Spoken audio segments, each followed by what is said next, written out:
Beautiful.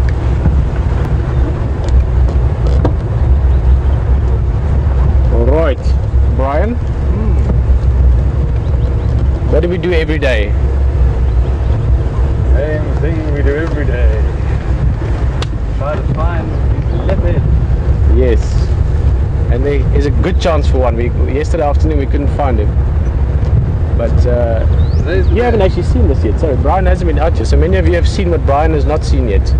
In fact, that I have not seen yet. I've only seen it with you from HT's vehicle the other day. But just to preempt it a little bit, there should be a little bit of food left. We will have a look very shortly, see if there's anything left. The leopard could be anywhere here or not. Yes, I see there is a little bit of food left. So that means there's a chance that he should still be around. Let's first have a look at the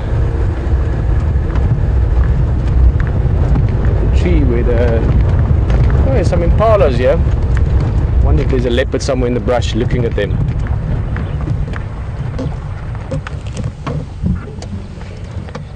There's a little bachelor group, all male impalas.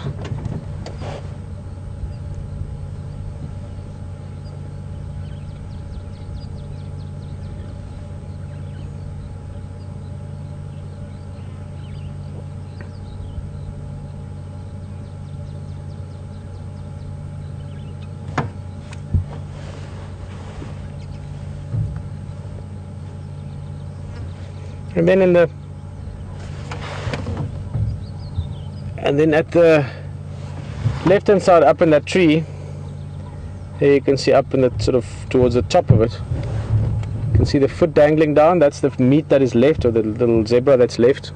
It's not a zebra anymore, now it's just leopard food. So this suggests that the leopard, not definitely, oh my goodness, talk about camouflage. I'm not even going to say anything. Brian, there's a leopard in the open looking at us. I see it. Yo, that was such a cool moment. I actually had that split second where suddenly I felt like I was on the prey species side of the food chain. Yo, look at that. Whoa. Yo. I didn't even see him. He's in the open. That's amazing. Oh, and he's big, eh? This is as any dominant male leopard would have to be. He's about 8 years old, in his prime. Yo. Yes, I just had this moment. I was just looking around and there's a bit of elephant dung lying in front here. Sorry guys, Brian's just sitting up right now. I'm actually going to move again for you just now, but let's stay here for now. And suddenly my eyes, it was almost like my eyes just came into focus. Now what's amazing is this impala, I haven't seen him. They wouldn't be as casual. There's a bit of playing around and this and that from them. There's no sign that they've seen him, which is why I didn't see him, I guess. Now you come here, it's an open area. This area was burnt not long ago. And you would think that if there was something in the open like this, these impala would have seen him. That's amazing. Yo, that was cool, huh? Yeah, at that same moment, I'm sure. I didn't actually point to anything. I mean, you heard everything I said to Brian, so I didn't give him any indication other than obviously you saw my body language when I saw that cat, so you knew which way I was looking. But yo, that was amazing. Hey, man, I love leopard. Never ever seen a leopard not thought it was amazing. That first split second when it happens, it's absolutely awesome. This could be interesting to see what happens with these impala as well. I see there's a herd in the back. There's some baby impalas as well. Not great hunting area. It's too open. So if this guy moves, I will see him. I'm just amazed that they haven't seen him yet. Alright, but I want to get a bit closer. Let's let the game drives know. No. I'm going to have a good look at this guy. I'm going to get a couple of facial pictures as well. After today, I will recognize him whenever I see him again. All stations, 1 Ingwe Impala Plains, Lalapanzi, under Nsina.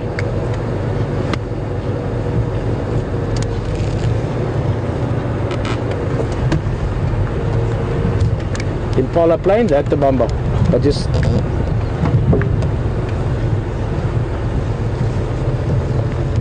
now guys, if my radio is down, you can just pull in. At the moment, just me.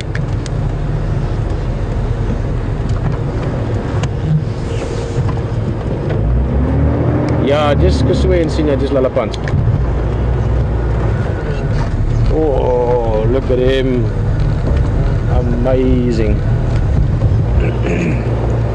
Actually, I'm thinking, Brian, I'm going to reverse in a little bit. What I really hope happens is that at some stage you'll go back up to that food. And when it does that, you'll see him climb up that tree, which will be beautiful, because leopards, when they climb trees, they just look like a flowing river of movement. I don't know how to explain it. It's a beautiful thing to see.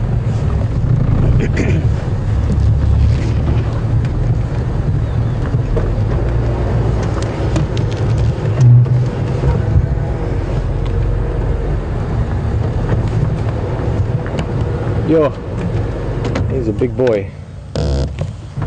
He'd be a good 75, 80 kilograms probably, 160, 180 pounds. Very close to, or the same weight as what I weigh.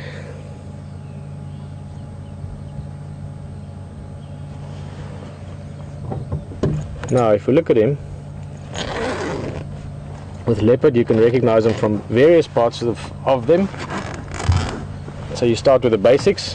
It's a leopard. He's got rosettes, not spots like cheetahs do. It's a male just from the size. Females don't get this big, also from the size of the head. And then you can't see it as easily now, but when he gets up you'll see that he's got a big dewlap. Now that shows you that he's a mature male. So all these things are basic information that you can gain from just looking at him. And then you can start looking at the further details.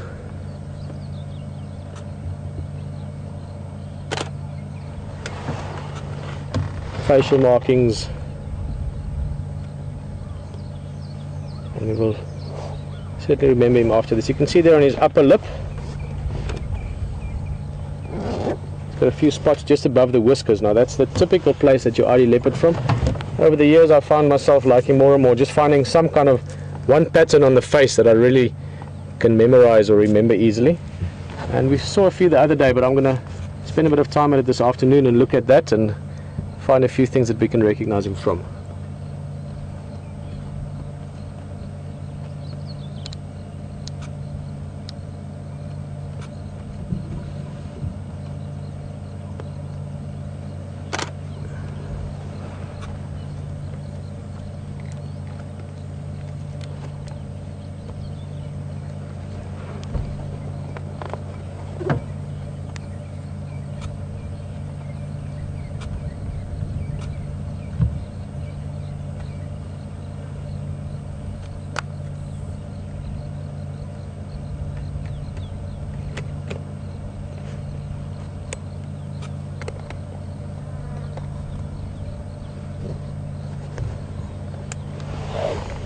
He's got a full belly.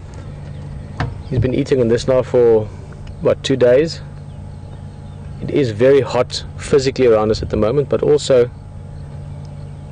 he's very full, so he's breathing fast. So he's panting to an extent to keep himself cool or to cool himself down, but also that full stomach would be pushing up against the diaphragm, making breathing a little bit hard. These impala, let's just have a look this way. There's some impala, there's the running past.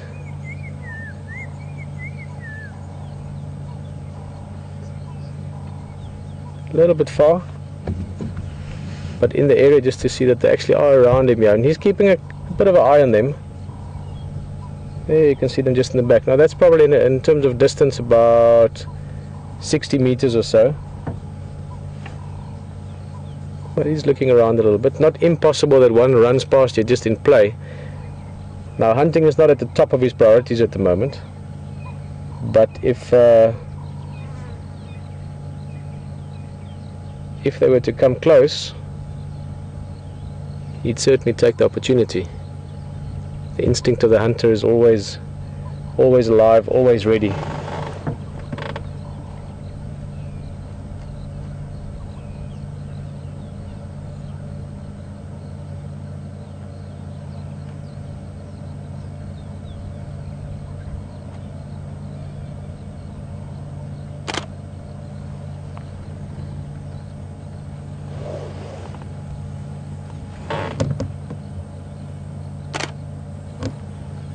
Get some IDs of him here.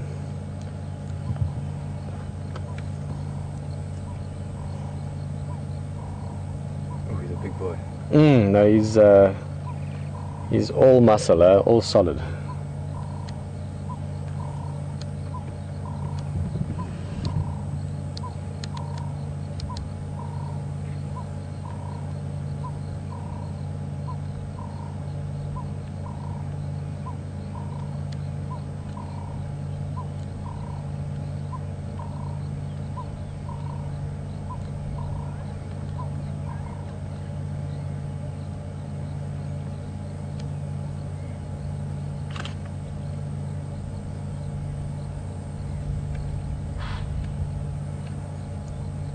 There's the first alarm call from the impalas. Maybe one has seen him.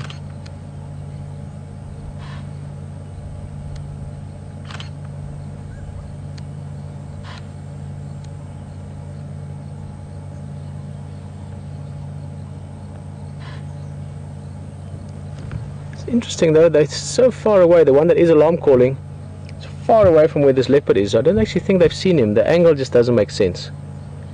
Maybe they've seen something else. It's a bit curious.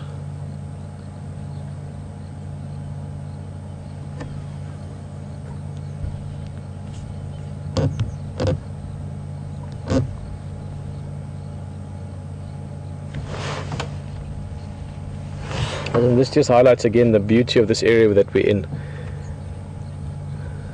The type of wildlife you can experience and see is just amazing. This leopard is lying 15-20 meters from us, if that, 15-20 yards or so. And he's just turned his back on us, just looking that way, giving a sort of a peek towards the impalas, and totally unconcerned by us. Very few animals will turn their backs on other animals at close proximity if they're not 100% comfortable with knowing that nothing will happen to bother them.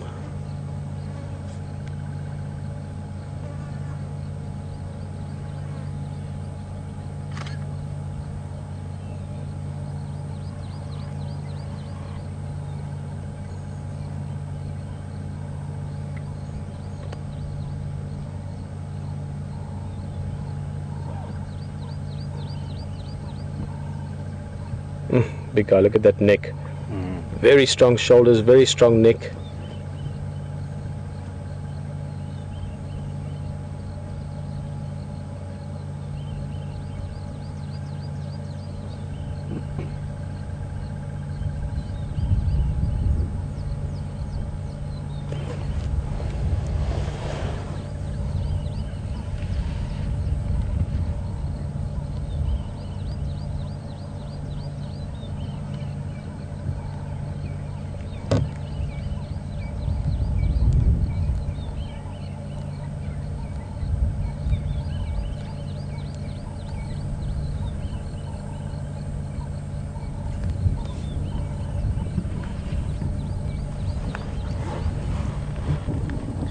There's one Madoda Ingwe Impala planes at the bumper still.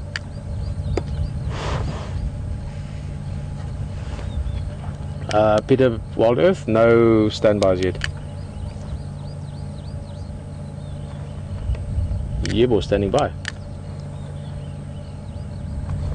Yeah, I can just pull in. He's just here under the lala line.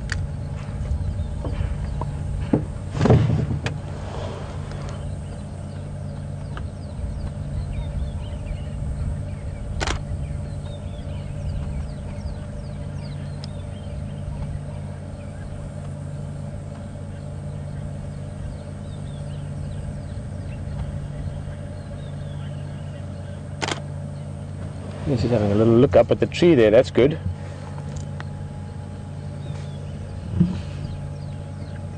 Bound to climb up there again. I hope it's while we are here. Big yawn is normally also a good sign. A little bit more breathing and sometimes a sort of a preempting to getting active.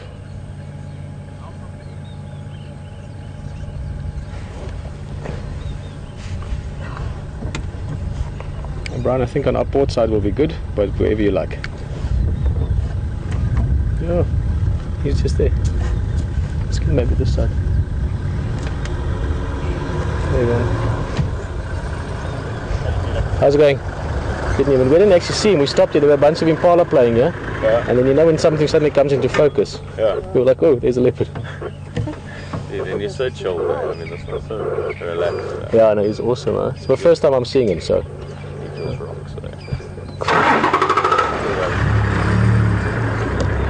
Yeah, this is Orion joining us with his guest. He's from Arathusa Lodge, which is the other area that we traverse or drive around in as well. He's the head ranger there, and you can just see the way he spoke there. He loves this leopard as well.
See that stomach just up and down, up and down. Breathing fast.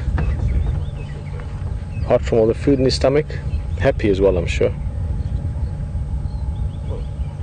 My guess would be that at the latest tomorrow, but probably by tonight sometime, he will finish this food and then he'll get active again. He is a dominant male leopard.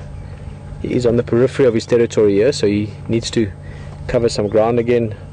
You always have to be vigilant as a dominant male for potential intruders, and part of that is to control and patrol your boundaries. Scent mark, calling as well. They do this beautiful sound, like a deep, you can explain it like a saw sawing through old hardwood, sort of sawing call that they make it, especially at night that you hear it sometimes, very almost eerie.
Again, to recap which leopard this is, most of the leopard in this area would be known, unless it really is a strange leopard moving through the area. Normally they don't stick around much because there's a fairly high density of leopards here.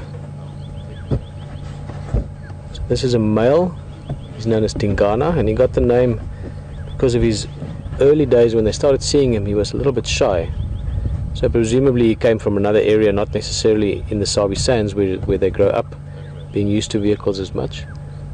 And but he gradually, or quite quickly actually, from what I hear, became habituated, didn't mind vehicles, did his thing, and now he's just fantastic. But the name stuck. He's not shy anymore.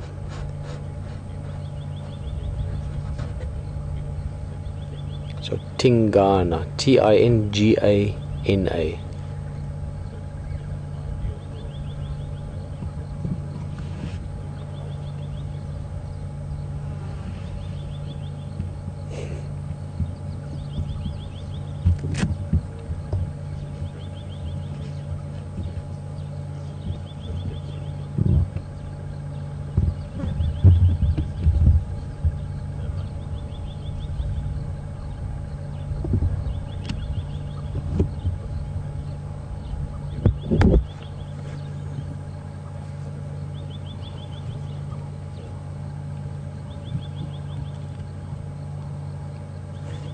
Very peaceful here.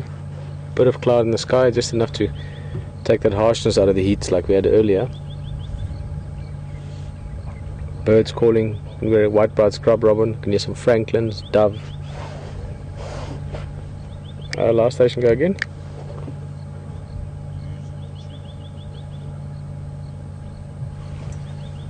You're breaking up a lot, but if you can copy me, I'm on Ingwe Lock, space for one more.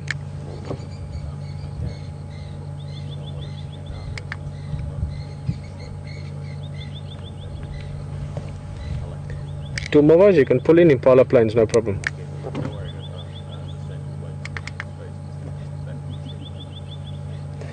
I don't know if we can see it, but Brian, if you go right in close, just at the tree trunk next to the leopard, there's 2 little lizards just chasing each other around it. They were running circles around the trunk just now. Just thought it's quite funny if you consider that it's right next to the leopard. Just keep a close eye there. They're tiny, tiny. I mean, you might just be able to see them.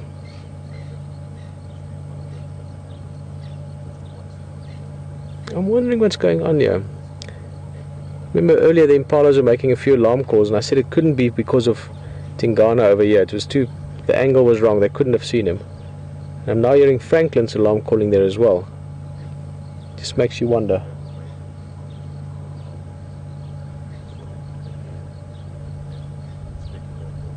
Maybe there's something else around. Not necessarily a leopard, but possibly a leopard.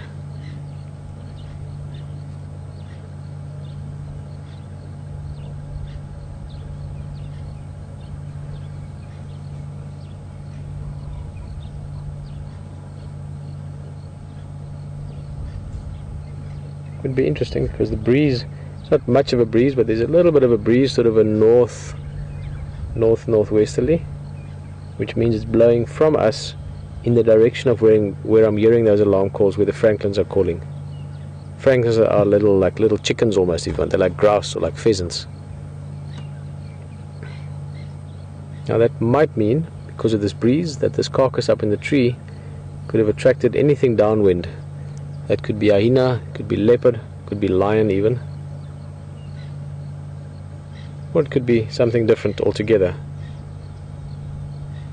There's definitely something upsetting those birds. You can hear them calling consistently now.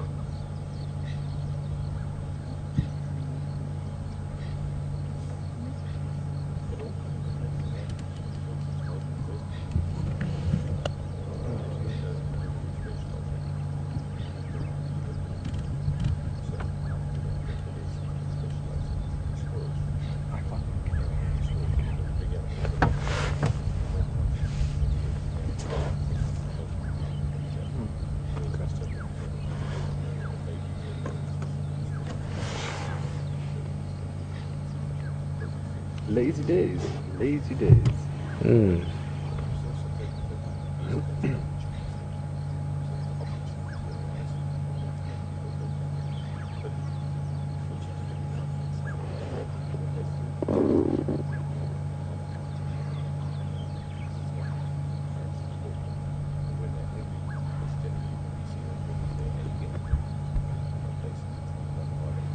There's impalas calling there as well. In the distance. That would be very interesting if something arrived here.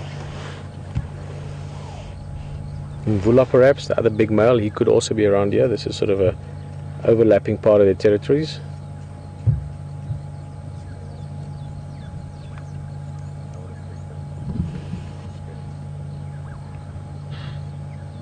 There's the other impala calling as well. Something's going on.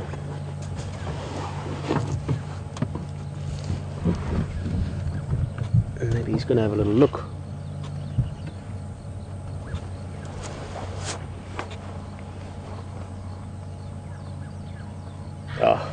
Last night I was pointing there exactly where he's standing now, saying I wonder if if the leopard could walk through that gap.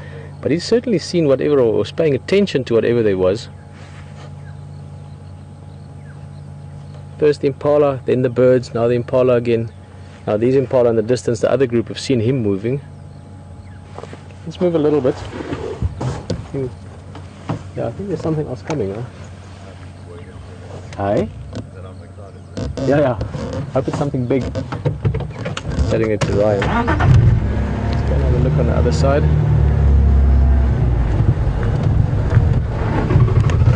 What could it be?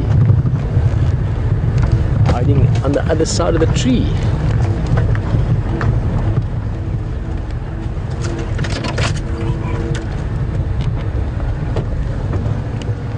Oh, that's a nice. That's a sweet drive.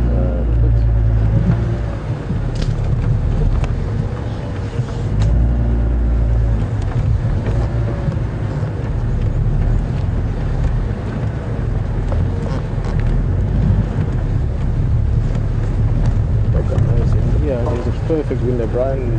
That is a great view. Wow! Trees behind him on the termite mound. Just in front of me. Is it? Yep. Try to stop past the twig. It's twig. No, man, there's no twig in front of you.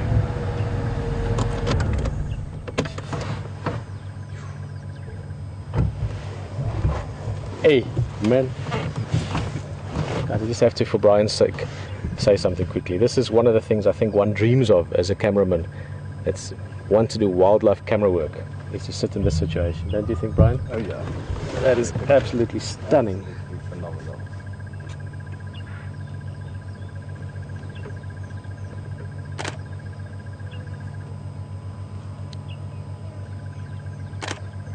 Hey.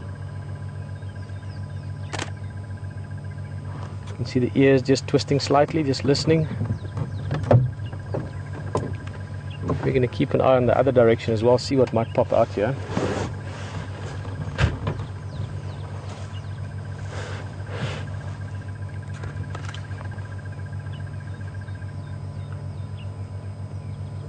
His tail is twirled up on the branch behind him.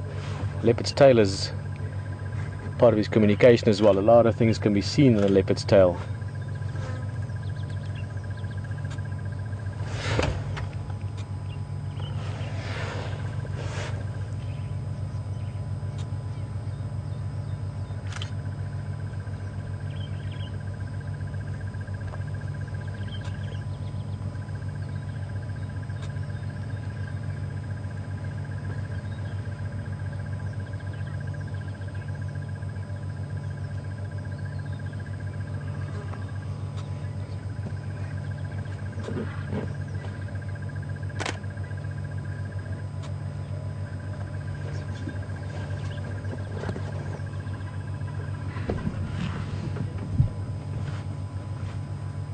Craig is just under Shadula, you can just pull in where you've got a gap.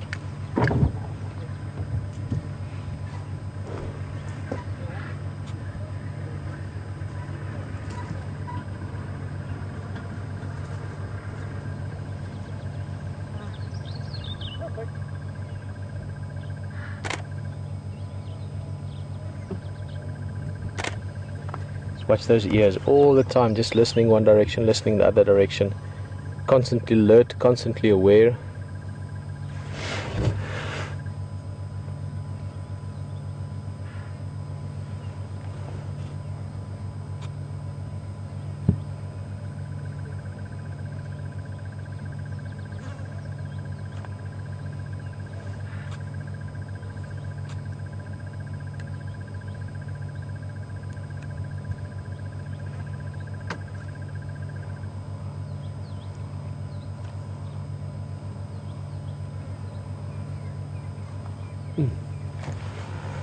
Amazing animal, such a beautiful animal.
Changing his view a bit. He's looking around. What's also interesting is he didn't try and hide. When he picked up that there might be something about him, it could be anything, he went and put himself in a termite mound where he can see better, but also where he's visual. Shows you that confidence of a dominant male. He's not concerned about anything else that might walk in here. If it's lions, he'll just avoid them, he'll jump up in the tree. If it's another leopard, he will just take them on for who and what they are. So that confidence is something that you not only need, but it's essential, it's imperative to being a big, dominant male leopard in a place like this where there's a lot of big, confident leopards.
Right. Thank you.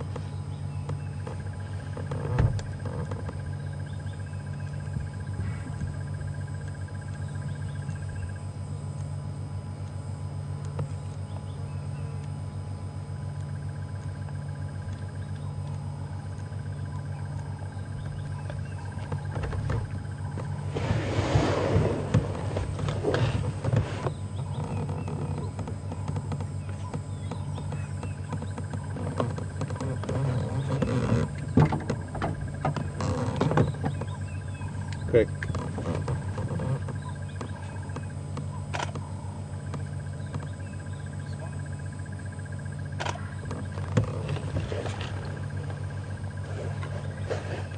Getting one or two pictures of the guides here. It's always so nice to see people at such a sighting, you know. The guests in the back all look mesmerized and in wonder, and lots of, you know, good faces, but the guys are always so happy, you know. They know that they're showing something extremely beautiful to their guests, and especially a sighting like this. I mean, you cannot ask for it to be better than this.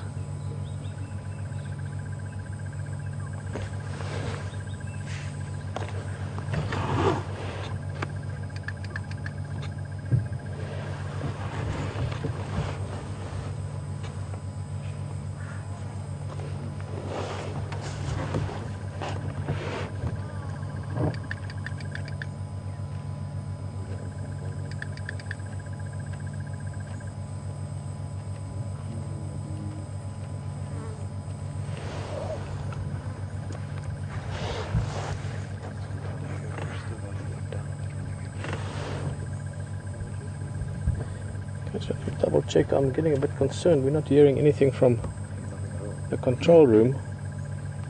Will and Alex, I'm gonna make sure you guys are right there, that something hasn't snuck up on you.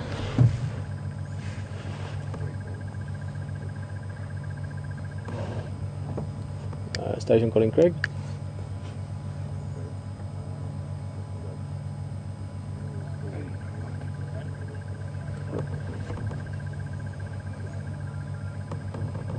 Ryan, I'll pull out, sir.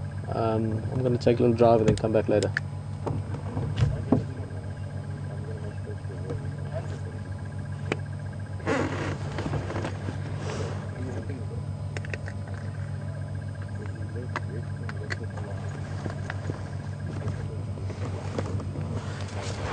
Okay guys, we can just move on a little bit. we're going to come back here again definitely, but there's another few vehicles that want to have a look as well, and I'm getting a bit concerned about the control and radio. So just hold on, we're going to come back here again in a bit, but there are other people that want to see this as well. It's nice to share something this beautiful. Ryan, I'm going to pull out, huh? You want to come in here? Okay, well, I'm going to make space for Roy. Oh, is it? Okay, cool. Yeah. We'll just take a little drive and I'll come back again in a bit, so. Okay, yeah. Right. Then you'll probably be able to get Roy here too. It's just about as nice as it can get, huh? Yeah, I can just see faces like this. Yes, of course. Alright guys, so have a last look. We're going to be back here again just now. I still want to see this leopard climb that tree today. Just make space for the other guys for now and we'll see you again. Enjoy your safari, huh? Oh, look at that.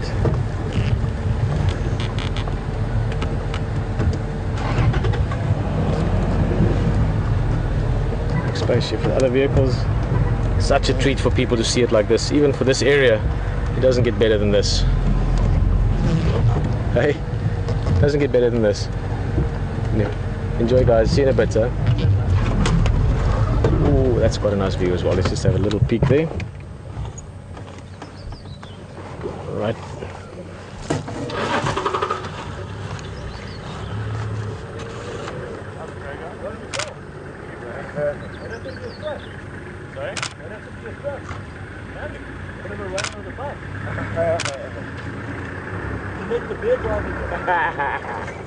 I like to give my car's character. my car's a split car, not a 40 car. This is all pre-me, dude. So she goes in for some love next week. Yes, Will, we've got you. Dude, panel beating. Excited, man. Car's doing the 6.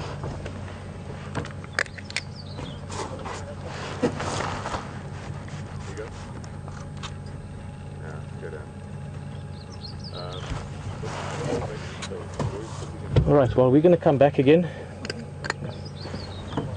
Absolutely stunning. Just get away from here a little bit. Yeah, dude, oh, that's a beautiful setting, huh?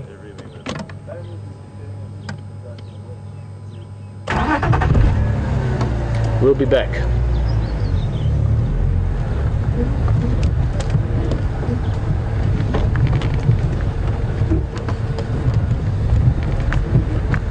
Look at this.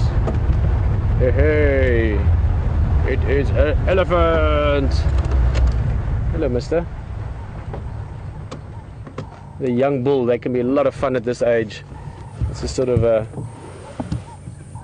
you could almost compare it to a human in terms of age, a teenager. So a lot of swagger in his step, and you can see the head shaking, and he's like, hey man, I'm the man. There we go. Oh, I love that. Hello. Good afternoon. He's basically asking us, what's our story? We're just sitting here nice and quietly, minding our own business. Engine is switched off, not a lot of noise. So he's saying, okay, well, we're not here to compete with him, but he's a bit of a... I like it when they're like that. I could see it as soon as we came up to him. Just the way he was holding his head, the way his posture was, the way he was moving. You could see that he was up for a little bit of this. On he goes again. That was awesome. It was like a little perfect 1-minute elephant encounter. Yeah. Hey!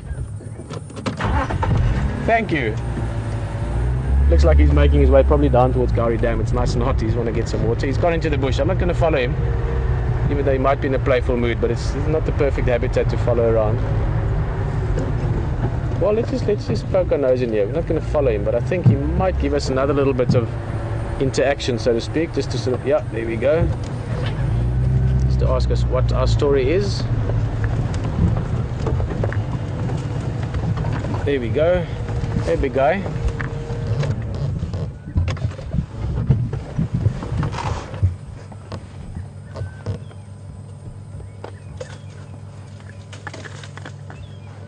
Eating a bit. I think, not impossible, he'll come out and have another little look at us.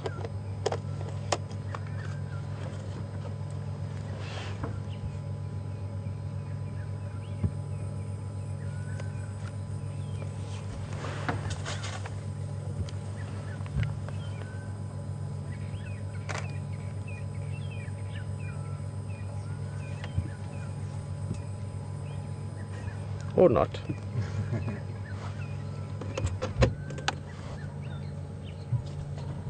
Having nice little sort of high fiber eating there. He's eating, this is a monkey orange, the tree that he's feeding from. Makes these fruits, they're not oranges, they actually have sort of fruit, almost like it's like quite a hard seed with this sort of pulpy sweet fruit around it. Very nice, you can eat it as a human as well. When you see the fruit, it's not often that you actually get to see them in these parts.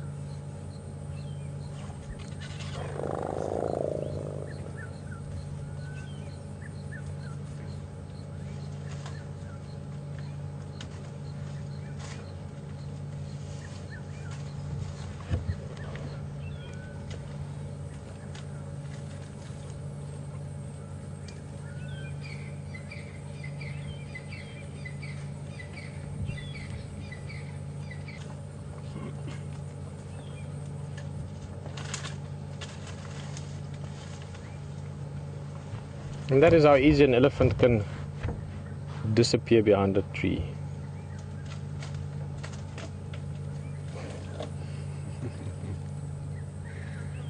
So what we're doing is we're sitting here looking at a tree, and then any minute the elephant might appear. Guys, I'm a little bit silly. That leopard earlier was just phenomenal. It is just such a pleasure and such a treat to see animals, and not just leopard, I mean to see an elephant like this, totally relaxed. He doesn't mind that I mean he's that close, you can almost touch him.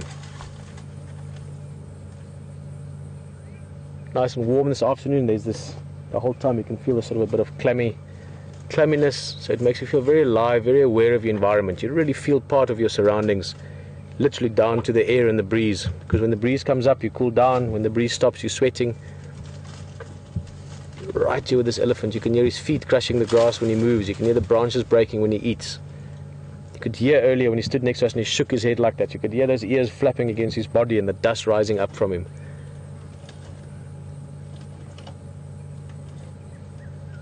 And this is a part of Africa, this is the heart of Africa for me. What a pleasure to still have parts like this where wildlife can still live like this, and where we can co-inhabit with them, where we can share it, where we can see it. And the more people that fall in love with this, the more people that lose their hearts to this continent and to its wildlife, also to other continents, other wildlife areas, the more people that really fall in love with it, the more chance these places have a chance of surviving. Not just for me and for you, but for our kids and our grandkids.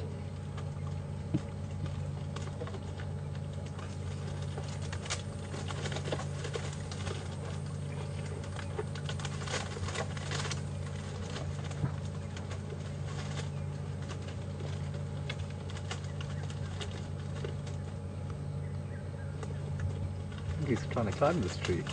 Yeah, he's getting to the top branches there, getting to the good bits.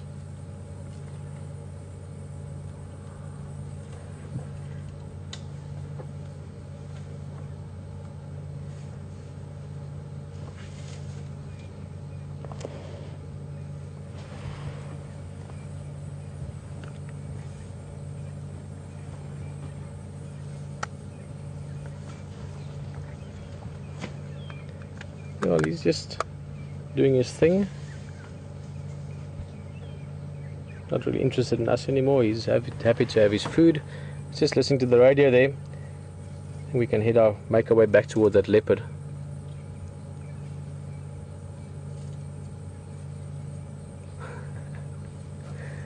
Amazing tools, those trunks.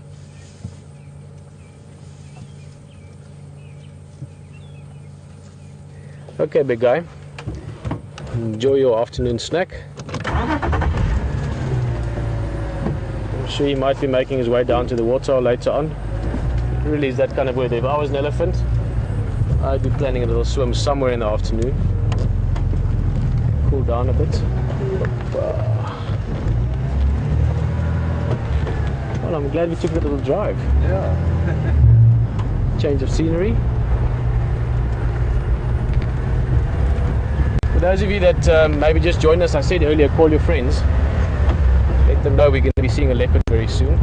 Don't want to promise it, anything again can happen. Trust me, I've learned that lesson in my life. Things can change any minute. But we should be able to almost certainly see a leopard again. This eagle.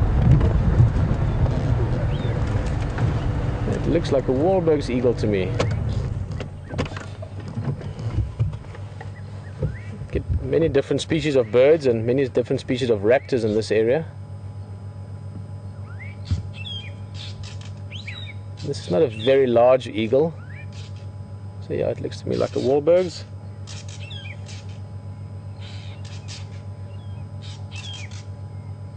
And those little birds that are harassing them are fork-tailed drongos. HT.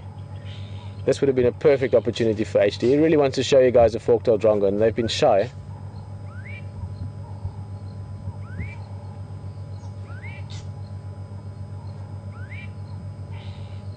Yo, going right close there. I basically want to harass this bird until he flies off.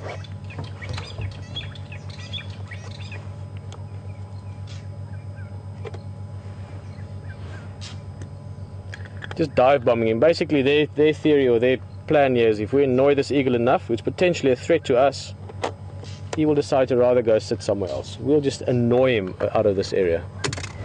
Sorry.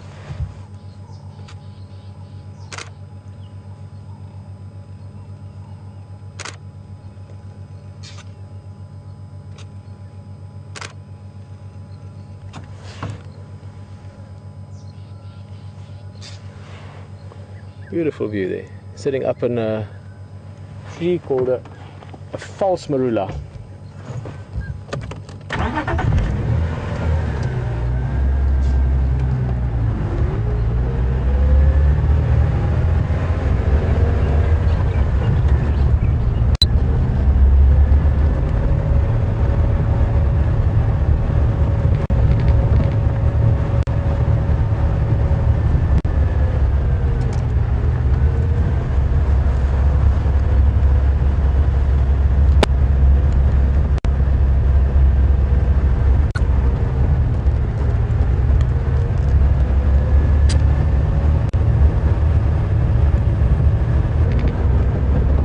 Now, guys, and if you have friends that have just joined, guys, maybe you've never seen a leopard, it'll be great if someone is on the vehicle now that's never seen a leopard before.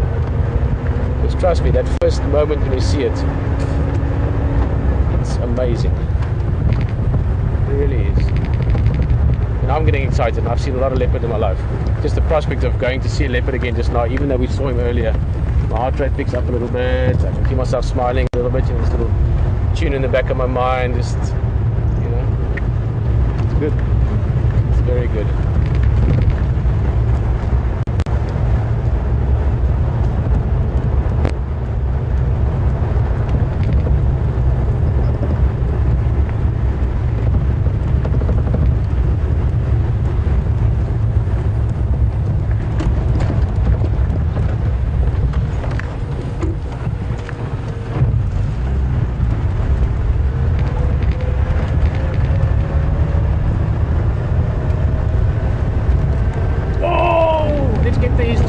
Tree. Just gotten up there now. Hold on, sorry.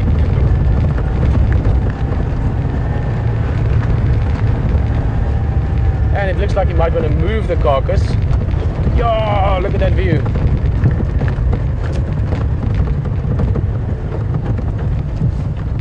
Yo, we must have missed this by seconds. Look at that. That's a leopard.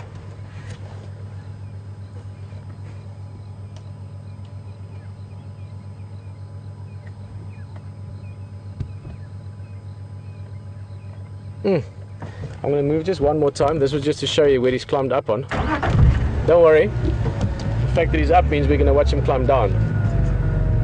Sorry, Brian, I was a bit quick. I should have pre-warned you there. But it's going to get to the front so we can see his face.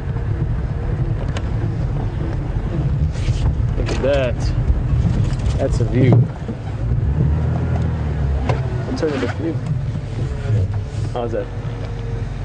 That's as good. Yo. Amazing. Look at that.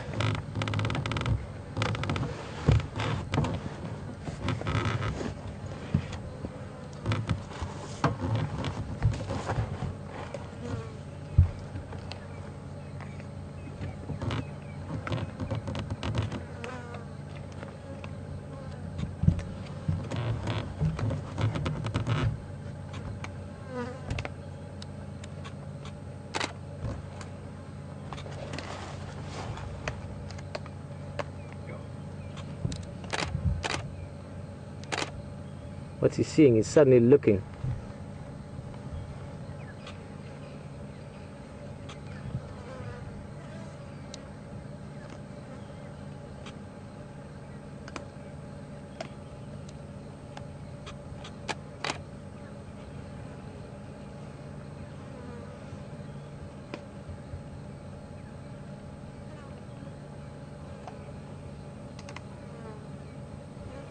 You see him looking around, always checking if there's maybe something approaching that he's got to be aware of.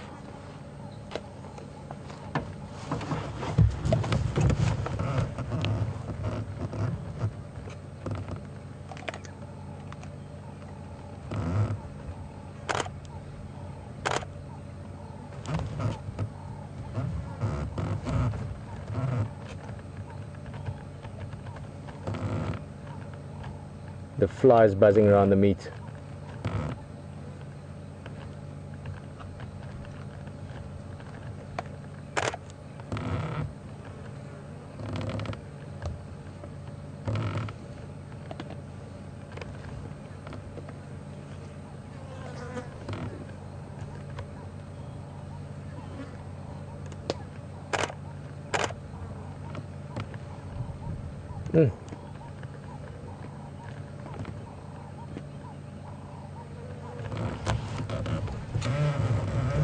It needs been up there. It's been 2 hot, humid days. Keep in mind, this won't bother the leopard at all.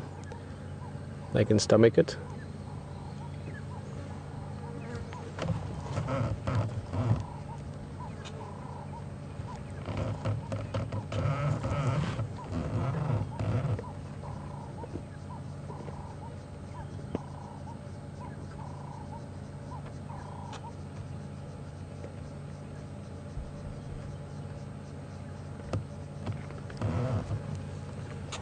See, he's really working to get in there.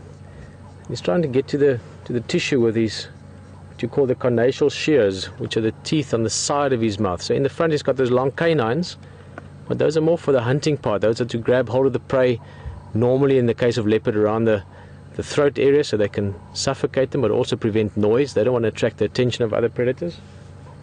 But when it comes to the eating part, they need those carnassial shears that work almost like scissors to cut through the meat. And that's why you can see him sort of biting off more on the side of his mouth.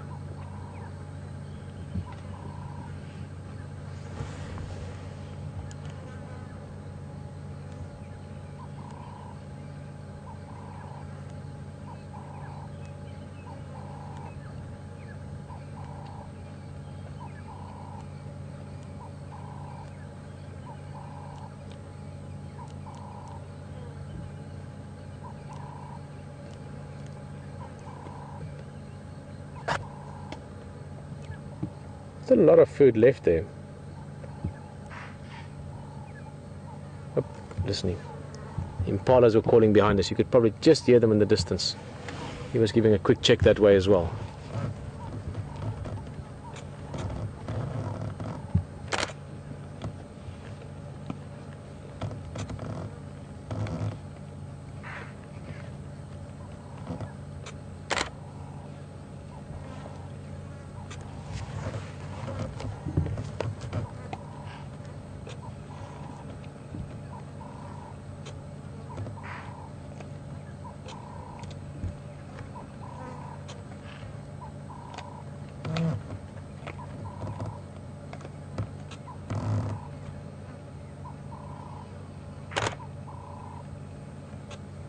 Always checking.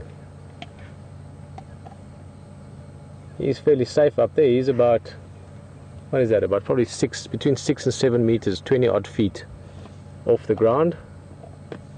It's a safe place to be, but nonetheless, got to stay aware of your surroundings, always.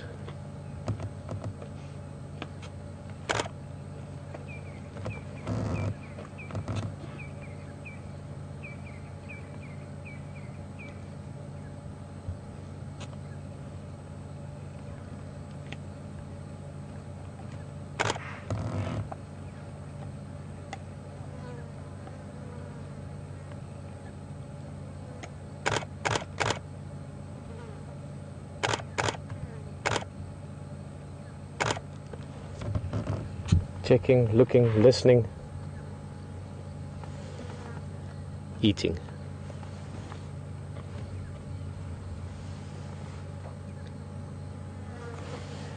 Oh, amazing view. We're looking probably at about a 50-degree angle up from us, 60-degree angle up.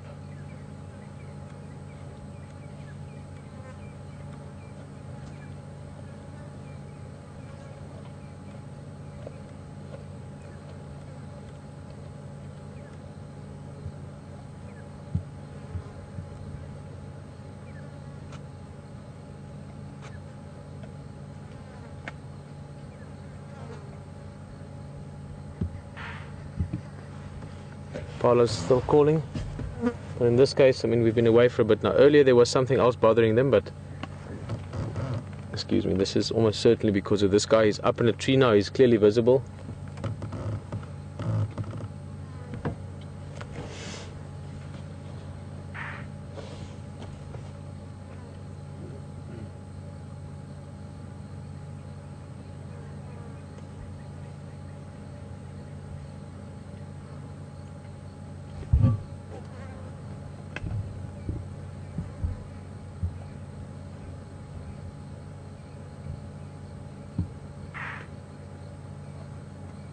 Beautiful.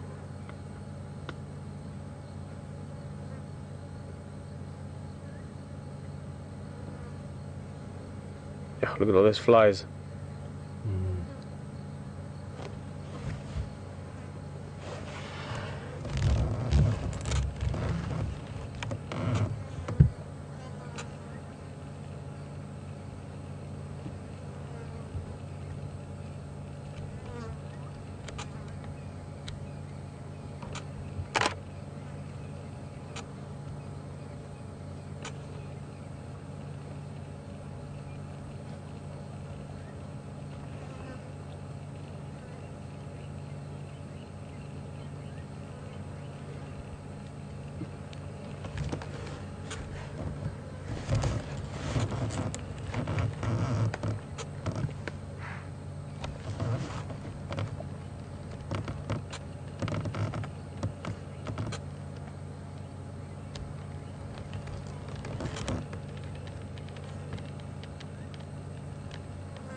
Amazing lights. I love watching leopards up in trees for many reasons. It's beautiful when you see them move as well. When you see them moving just now, you'll see it's just stunning how easily and how comfortable they move around. Perfectly balanced all the time.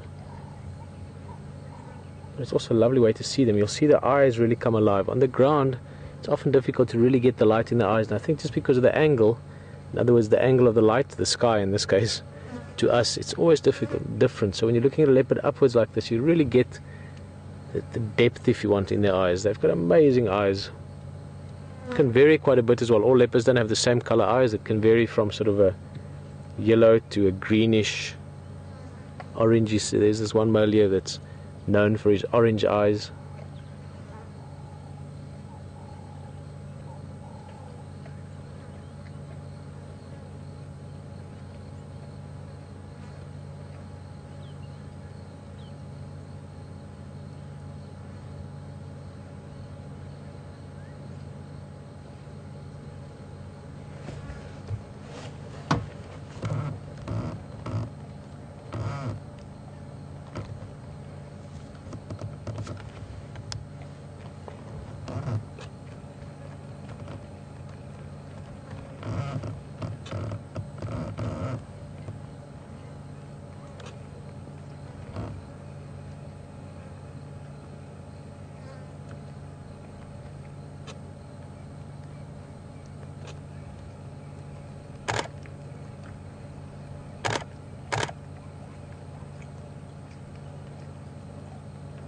You can really see how he's using those carnassial shears. He's in fact eating next to the heart there. You can see the aorta. Look at that.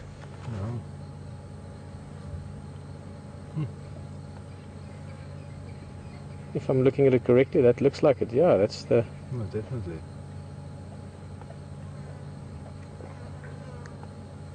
Normally the heart and the liver are some of the things they eat right in the beginning. It depends on what, what side they start from.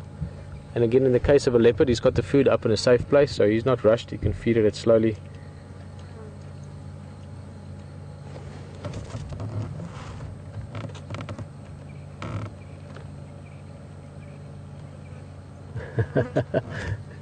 Not even a scrap goes to waste. Just a little piece that fell off there, and he quickly checked it and saw they hadn't fallen down. Now, if there were hyena around, I'm surprised there aren't any. Last night by this time there were hyena waiting here. You'd expect them to come and check again. So I wouldn't be surprised any minute if hyenas do arrive. They'd be catching those little scraps as it falls down.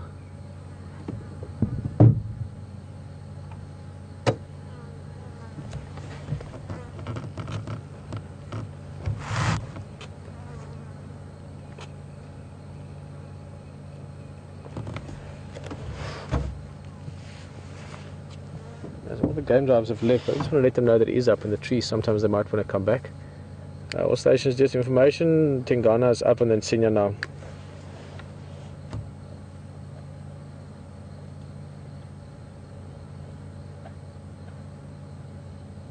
Ingwe is now in the flash up and then Tingana.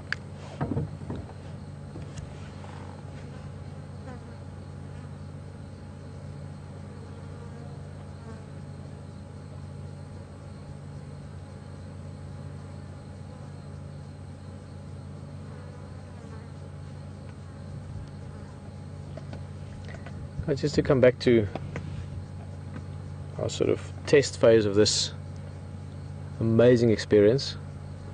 Alex, you guys just I'm not getting anything on the radio from you. I presume there's something not right. But if you need me to move or anything urgent, you can send me short messages on the Game Drive channel. I'm on channel 2 for the Game Drives. That's the Juma Game Drive channel.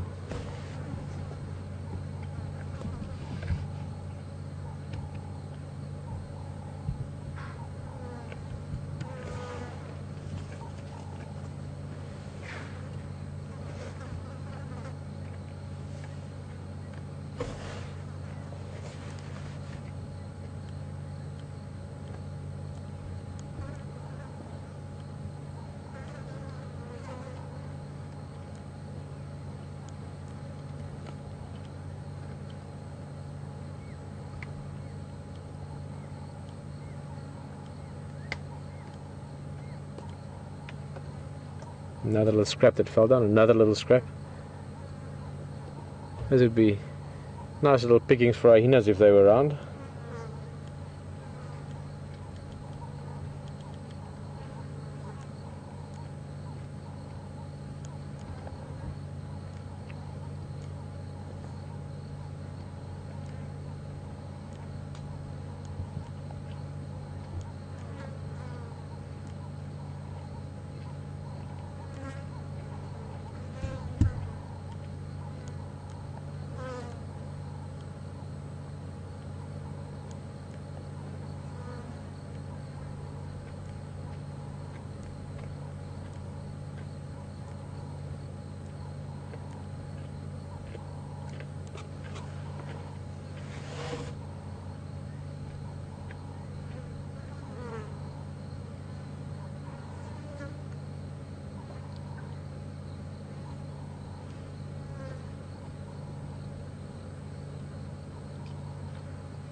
I'm going to move just a little bit.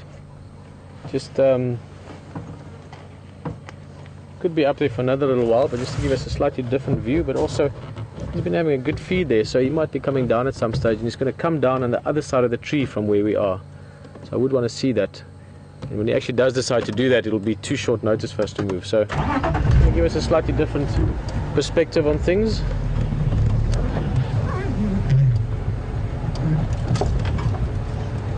Oh, there's a tree behind us.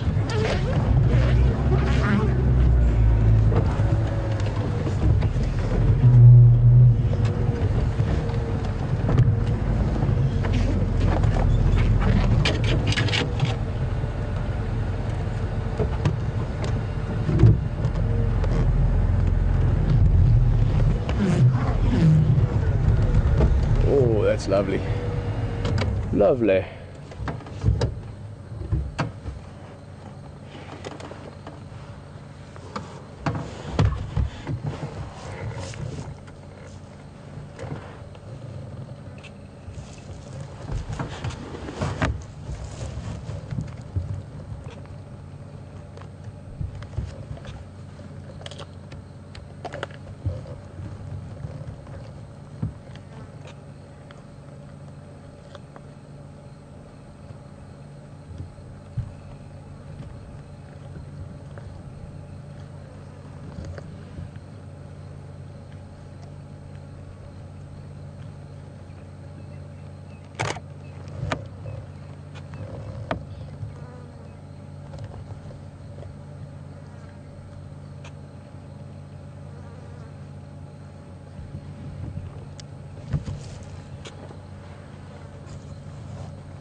No, we might. I'm just looking there towards the western horizon. We've got some cloud cover. We might have a little bit of light breaking through sometime in the next 10 minutes or so, which would be stunning. Even though we're sitting low down in the bushes here where there's lots of shadows and shades if the sun was to come through. He's up there, so he should get a... Don't want to get too excited about it, but if that happens, you can have a little window of absolutely beautiful, beautiful light in the sky.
Whoa, where are the hyenas?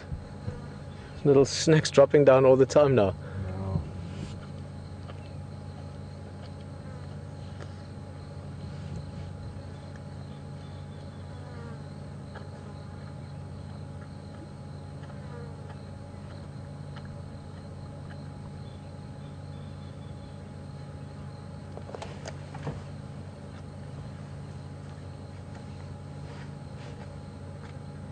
This is just such a beautiful setting. I mean, as we've explained, it is way up in the tree. Just to sit here and see him. Look at that. Perfect place. Look at how comfortable he looks. Obviously, it's good to have food. He's a big male. He needs to keep up that energy. He's got a lot of work to do. If not tonight, tomorrow he'll be moving around again.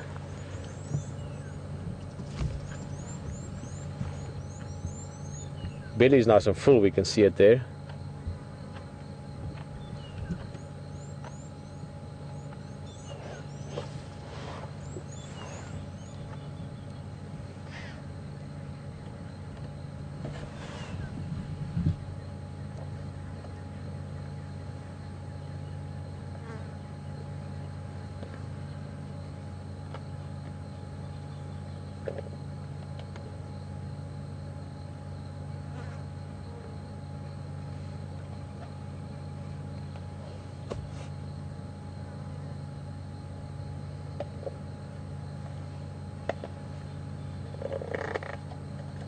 You can hear him crunching into it there.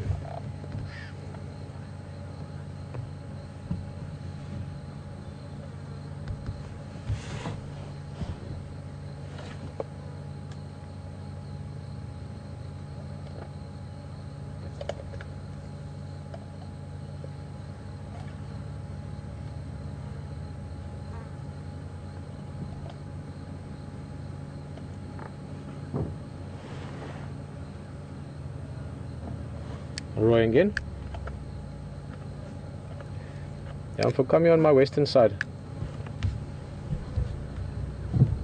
I can have monthly move. I think it's a nice bird that side.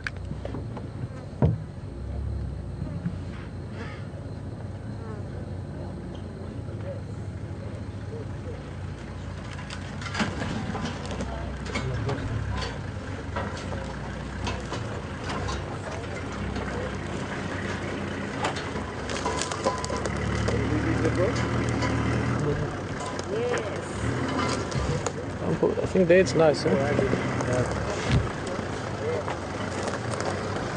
Hello. Anywhere you want, but I thought that's nice for the view. The game drive vehicle joining us again. Very happy people on the back. You could hear them going wow and yes.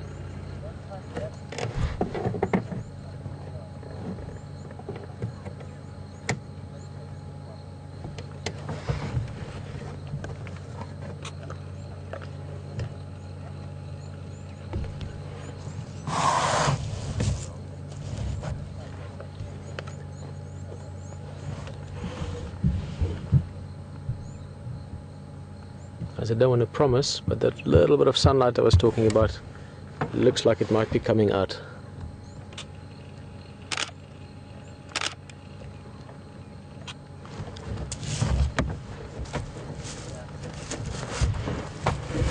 Picture of Roy, yeah, he's one of the guides I've known for years now.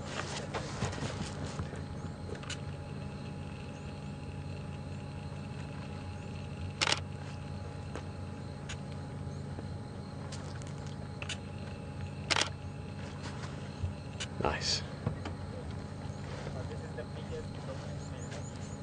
Oh, here comes the sunlight a little bit. It's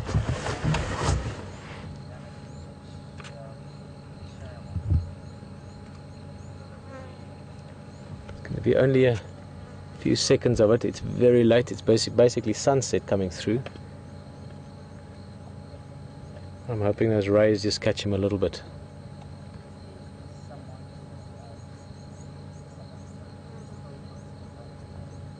Such an amazing time of day, this sunset, all the colors and the feelings and emotions that come with it. And to spend that sitting here looking at a leopard, wow.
Another little piece that he doesn't want to lose.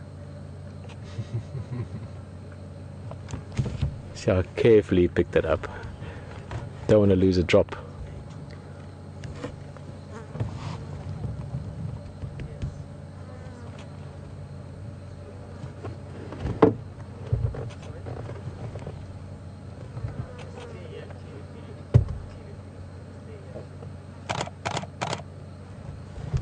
Guys, look at that.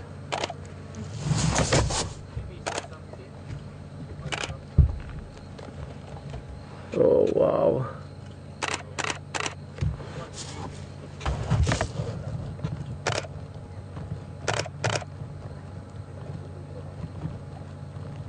What a beauty, huh? Sure.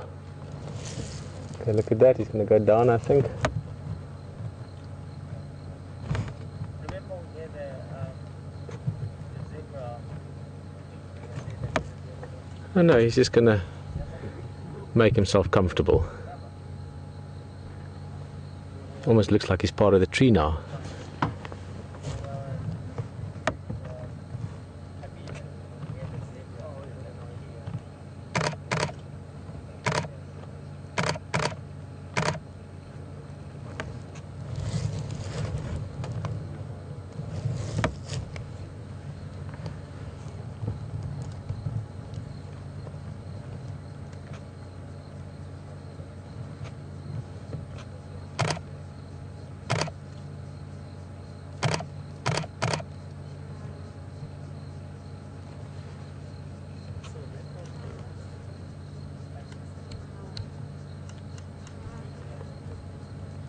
Oh, amazing. Perfect timing as well with the light changing.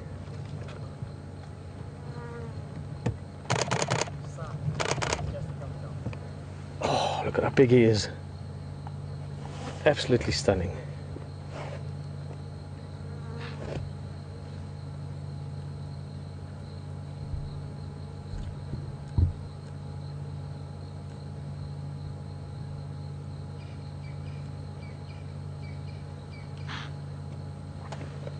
Impala's calling in the background. Just move a little bit. He's just found himself a little spot to lie down again.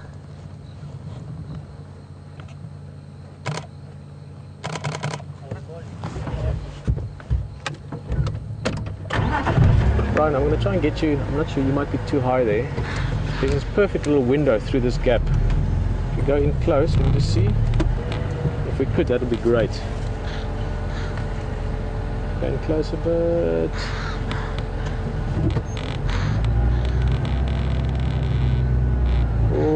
Oh no, almost, just too high. It's actually, let's look at it for a little bit. I quite like that. Impala's going nuts here behind us. No, a little bit too much. But we can get a nice. I'm going to play a little bit of the view here. Look at it this way. How's that? Just see and just get the perfect spot. No. Well, let's just do the open view. That's also nice. Nothing wrong with that. I'm very alert, very aware. Impala off to our left. He's busy grooming a little bit, cleaning the paws. He's had a good meal. The belly is full again.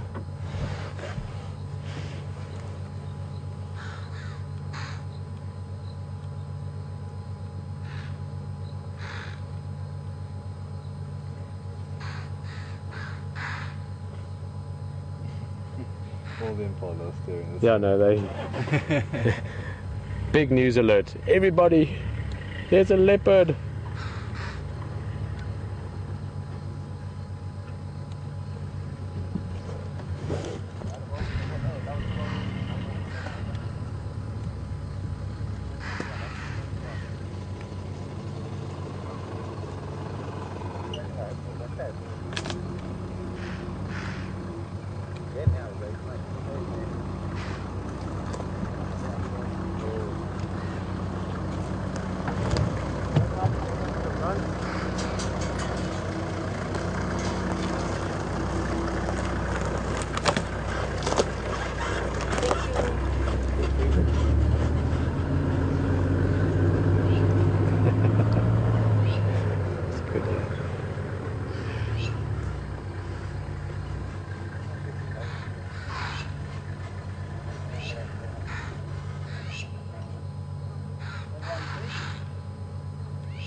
Yeah, there's Impala just going calling, calling, calling.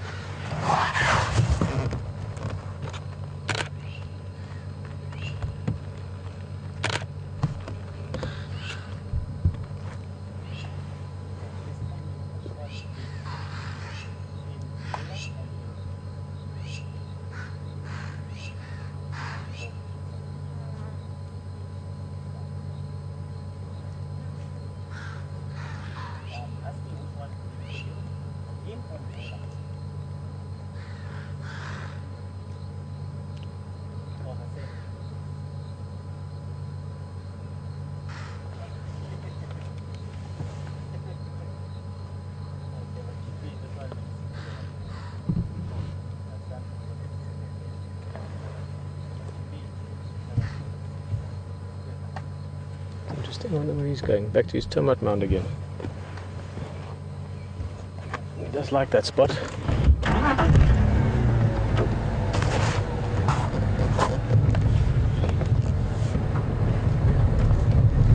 Oh, that's lovely. Last little bit of light.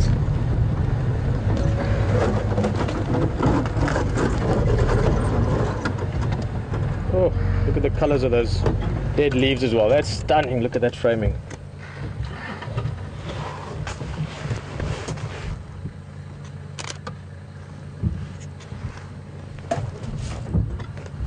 Just glowing, the last rays of the sun is just catching this area.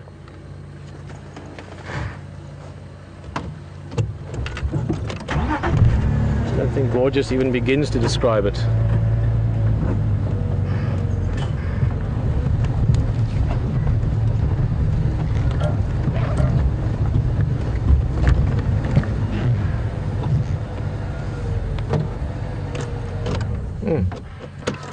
How's that for a view?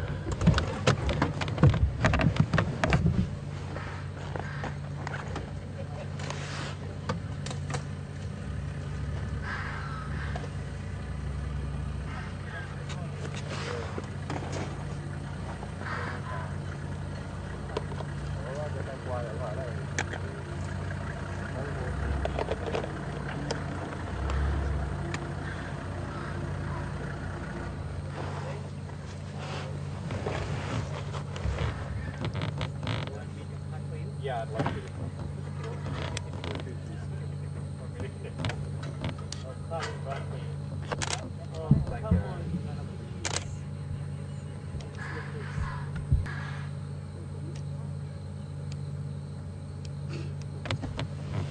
And there the sun has set.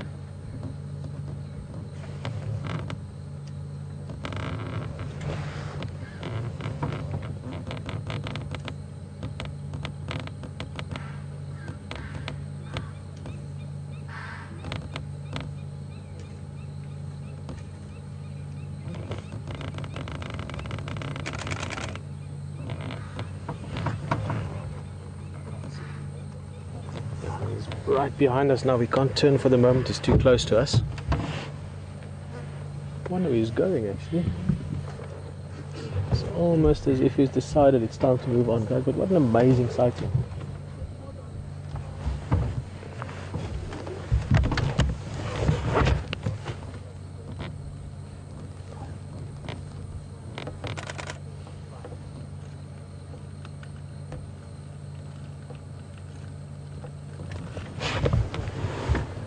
Here he goes. You can see there's a footpath, actually a perfect footpath splits here just in front of us. I've got a feeling he might be moving along, interestingly enough.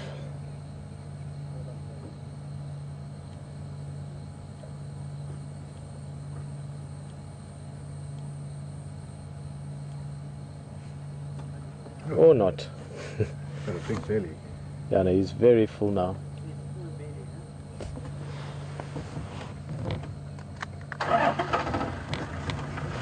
Roy, make some space here. Sorry, Brian. Make some space for the game drive vehicle also, so they can get a new view.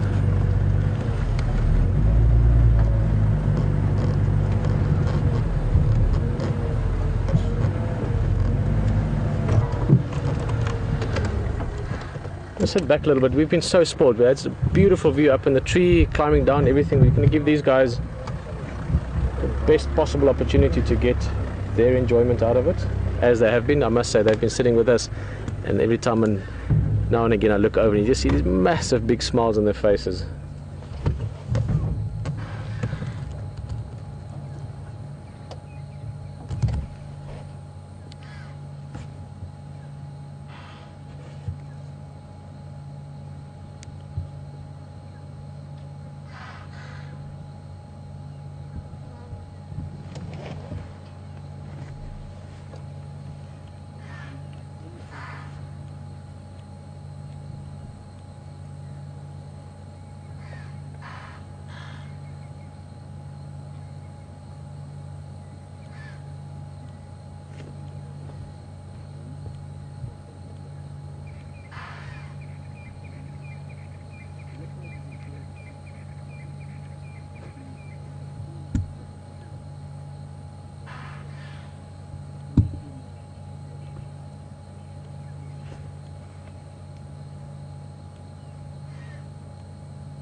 fast breathing, full belly. Apart from the heat, also weight pushing up against his diaphragm there. So shallow breaths only.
I think that, well, firstly he's going to be doing this for a bit now. A bit of grooming. Leopards are like all predators, but especially like your cats, and even more so than any of the other cats, they are very specific about being very clean. You'll almost never see a leopard dirty. I've seen a leopard dirty a few times, you know, right after a kill, and shortly after you'll see them again and they're perfectly clean. I don't mean days later, I mean hours later.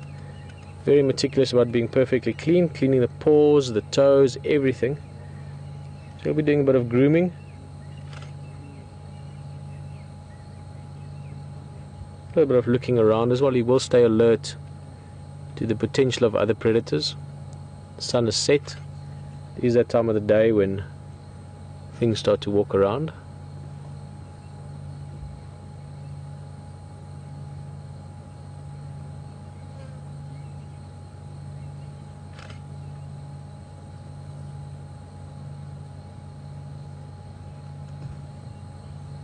What's he seeing? Certainly, see how he's looking. Maybe just a little movement. The impalas are still not too far off. They're out in the open, so they're going to keep an eye on him. Don't think he's going to make any move towards them. Maybe for an after dinner light snack. Yeah, exactly. An after dinner.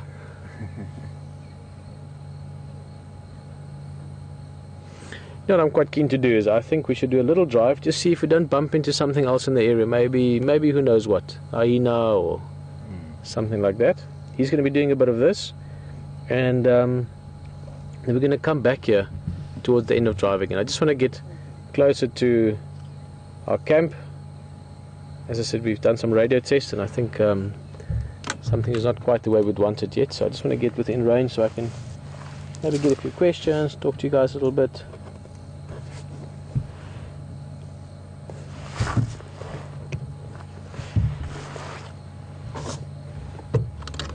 Let's leave this leopard for these other guys to enjoy. And Komoroy enjoy him before we're going to pull out. But just look at the sky quickly before we do.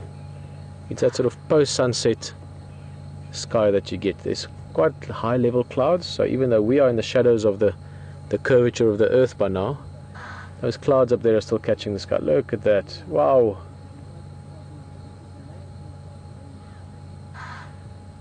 What a place and time to be. Thank you for being here. It's the only way that I could have been here.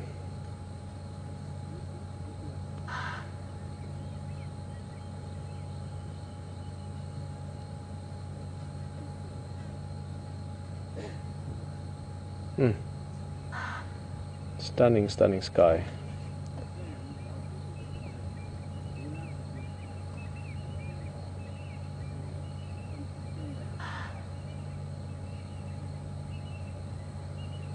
I think we're going to take a little of a loop drive and And then our plan will be to come back here towards the end of the drive just to come say goodbye and good night. But quite often oh, it's the good stuff, eh? Yep, I love this glow. This is absolutely stunning. Eh? You just get this great peace, or this feeling that you can't really explain when you experience something like this. Fantastic.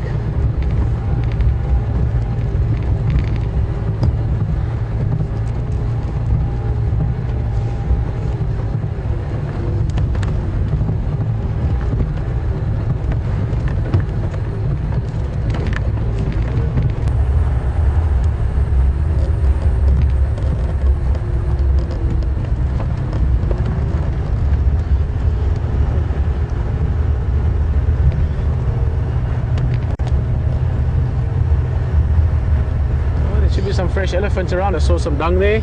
And Kim in Wisconsin, Kim is just saying thank you very much for such an amazing sighting that we enjoyed it. Kim, sorry, I will finish my conversation with you shortly. He's busy digging there, look at that. A little bit late for him to be up and about.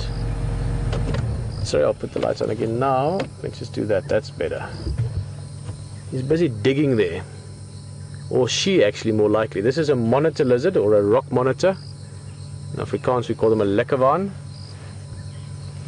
This is not a particularly big one. This one would be about 2 feet long at the moment, mainly because a part of the tail is missing. And she's digging there possibly to lay eggs, but alternatively also to dig out food. You know, they could smell a little insect down there or something, you know, something that could be food. So let's watch this. This is quite a cool surprise. Yeah, unique sighting, this one. But just to finish off there, I couldn't agree more. And thank you very much for expressing gratitude as well. It was a little bit tricky this afternoon with the radio comms, so we couldn't answer as many questions as we would have liked. But absolutely phenomenal leopard sighting. You could spend months and years in the bush in many parts of Africa and never see a leopard like that. We are so fortunate to be in the Sabi Sands, which has got just the most amazing wildlife viewing, and that was a particularly nice sighting. Also with the light and the tree, just everything was amazing. So thank you for sharing it with us. Let's watch this for a bit. You get two kinds of monitor lizards, and they can get quite big. The rock monitor, which as the name suggests, you will often see around rocky areas, but just general sort of, they could also have called it a bushveld monitor or a savanna monitor. You find them in the bush anywhere. Then you get the water monitor, which you find, as the name suggests, normally around water areas. They can move off into the bush as well, but they normally like to be close to or around water holes or river systems. And both can get quite big, but the water monitor can get, longest one I know of was about about 1.6 meters, 1.7 meters, which is about 5'5", something like that. The rock monitor, the biggest one I've seen, was probably about a little bit less than that. A little bit over 5 foot, or 5 feet long. Got a vicious bite.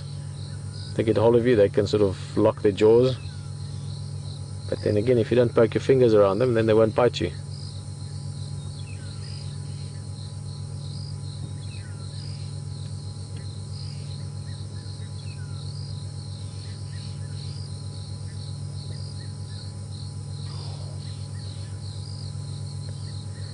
That's a great question, Julie. All the way out of Leicester, England, which I'm sure is a bit cooler than we are at the moment here.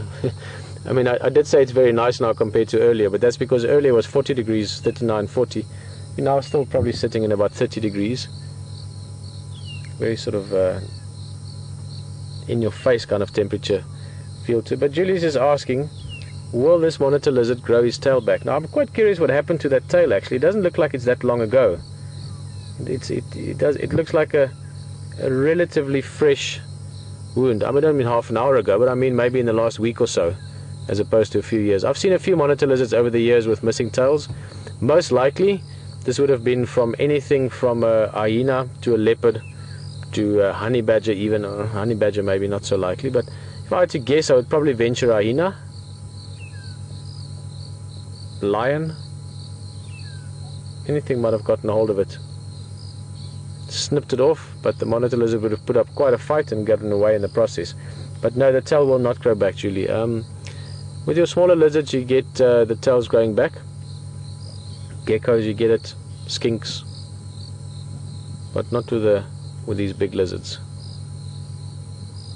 HD was telling us the other day he would actually enjoy this as well. He actually would have loved that leopard, by the way. It was such a cool sighting, and I know that he was happy because he was really pushing me the last few days to get out there and see the leopard. So I'm just thinking back to some of Hayden's stories. He's done some amazing travels and been to really amazing places, and he was telling us about the Komodo dragons that he'd seen and the experiences he had there. Now they would be just, you know, supersized versions, you know, sort of monster versions of these guys.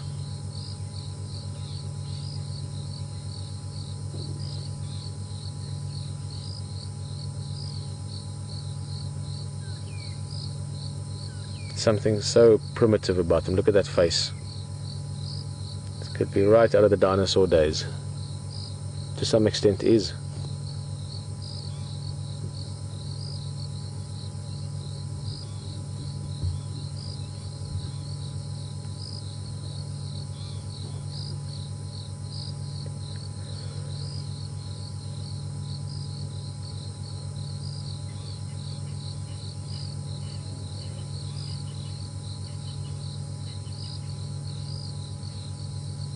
Really digging in there. Now we had a bit of rain the other day, which would make digging easier.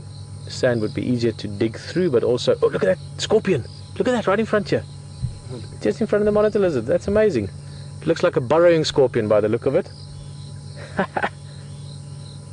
What's the odds of that happening? You can just see its tail now, sort of in line with the base of the monitor lizard's tail. If you follow that down, just you get a little bit of greenish grass just there.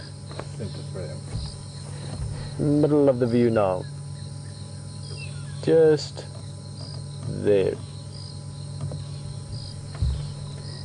That's the sting of the scorpion. Yep, there it goes. Yep, looks like a burrowing scorpion. It's got quite big pincers at the front.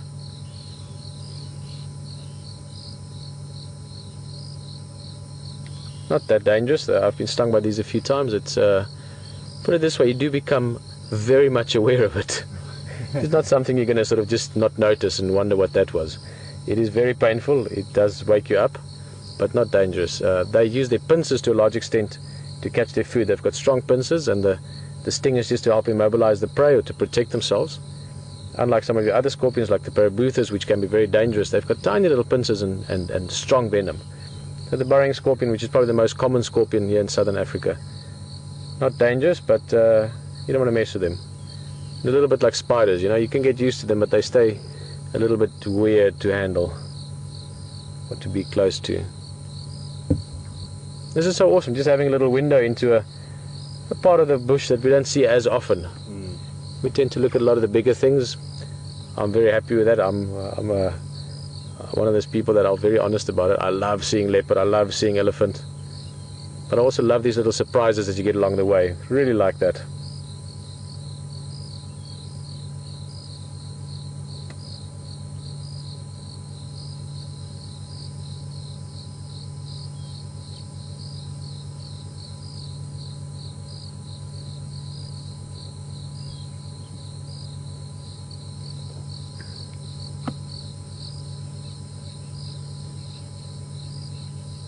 Hello, Deborah. Mind if I call you Debbie? Most Deborahs become Debbie along the way. Deborah is from Arizona, a place called Chandler, which I don't know exactly where it is. I actually worked not so long ago with a guy from America whose name was Chandler. And just asking how deep will this monitor dig to lay her eggs. Now, I'm not 100% sure that it is to lay the eggs, but it's not impossible. And how deep she would dig that, I don't actually know. I've never specifically, or maybe I read that years ago and just can't remember, but I would guess probably about 2 feet, something like that. 1 to 2 feet deep, so something in that order. And then I don't actually know that much about their breeding behavior as such. They do very often live in termite mounds, And like most reptiles, I don't think there'll be much sort of aftercare. They will lay the eggs and then leave it. Bit of an odd place for this one to lay the eggs, not that she knows she's in the road.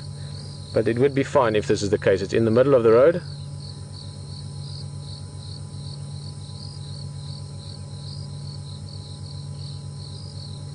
This could be a little something, maybe I will help with it. But I'm just thinking maybe Alex, if you want to get into that, or Rafi maybe. If this is the case, we should read up on it a bit more.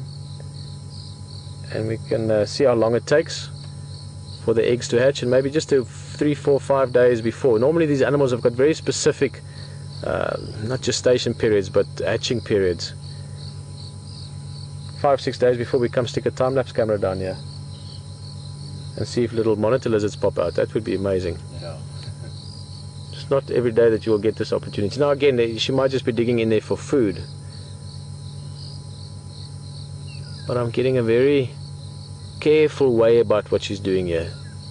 And just looking at the body does actually look quite plump. Now she is lying on her stomach as well while digging. So it's a little bit of sort of a few assumptions to make, but this might be a little opportunity here for something out of the normal type of thing that one would see out in the bush.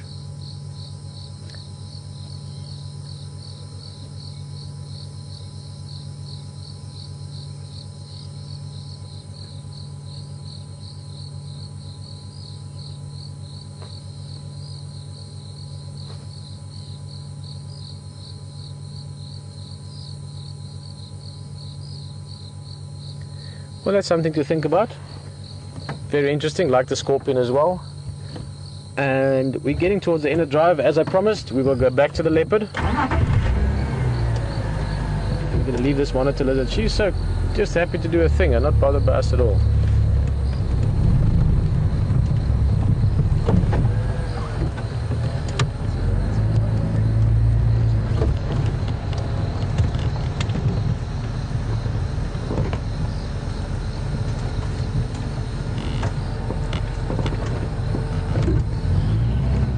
Yes, no problem, thank you, Will. I should actually sync my watch with our watch. Mine is about 25 seconds off, so for the end of... Whoa! Big lightning in the distance. Far away, too far away to bother us for the rest of the drive, but big lightning that way. So the whole cloud lighting up, looked like an explosion. But yes, I should be to within 10 seconds or so.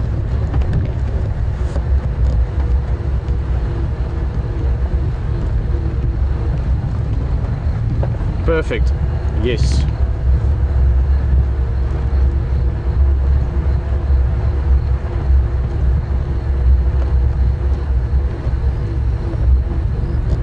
Okay, perfect. I am 32 seconds at the moment behind our countdown. I will reset my watch later. You're spot on. Fantastic, Brian. I like a guy who's spot on.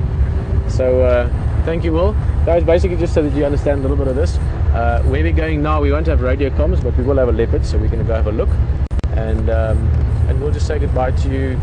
We should be within a few seconds of the broadcast time. This is all part of the rehearsal, for lack of a better word. We're obviously doing it live and sharing everything with you, which is, I think, a beautiful thing to do. We're not trying to do this and then come out all perfect. We're saying, hey, come along for the experience, come see the leopards, come see the scorpions, come test the radios with us, come figure the vehicles out if something happens. That's just, I think, the way to do it. Why not share everything?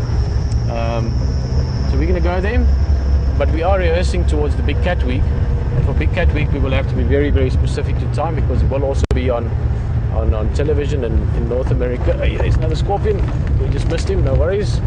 And so we're also practicing that. It takes a little while to be able to bring people from all over the world through all different forms of media to come share the same moment and to do that smoothly. So thank you for being part of that practice and that exploration experience. I really do think of this as exploring. We're exploring a new way of sharing wildlife, and as I sort of rambled on a little bit earlier, I think we are actually also exploring, and this is what I'm really excited about, we're also exploring a new way of interaction within this environment. And with this environment, I don't mean just the bush around us. I mean this environment, what's going on right now with all of us. I think it's very cool. Very interesting.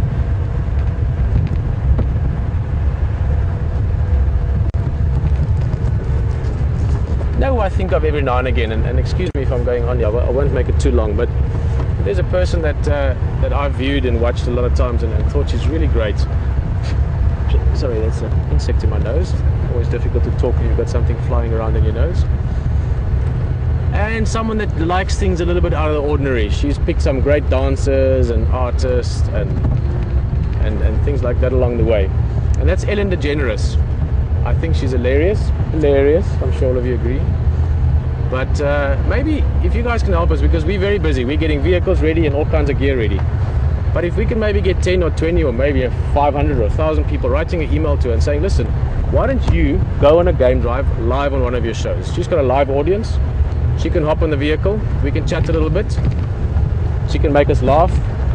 You know, I'll try and be the tough African guy and tell her that it's impossible for her to make me crack. I will not laugh. I'm serious. I think that could be fun. I just, for whatever reason, I think of her every so often. I just think this is the kind of thing that she would firstly enjoy this. She would have a lot of fun with it because she's got a wicked sense of humor. But no, I'm shy. I don't know how to tell her to come on game drive with us. So maybe if a few of you could jump in on that and see if we can't get her to join us for a game drive, that would be cool. I would love to have her on the vehicle and shoot the breeze.